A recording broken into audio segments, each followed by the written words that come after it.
নিজের ব্যথা নিজে ছাড়া আর কেউ বোঝে না, যতই আপন। ঠিক ঠিক ঠিক ঠিক। এই ভাবটারে নিয়ে একটা গান লিখলাম। ওরে নিজের ব্যথা নিজে ছাড়া কেউ তো বুঝে না,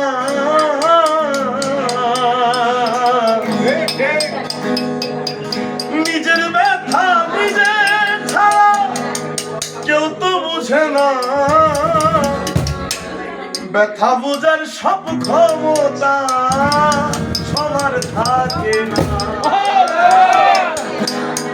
তারা কষ্ট শুধু দিতে জানে, ব্যথা শুধু দিতে জানে, নিতে জানে না। ব্যথা বোঝার সব ক্ষমতা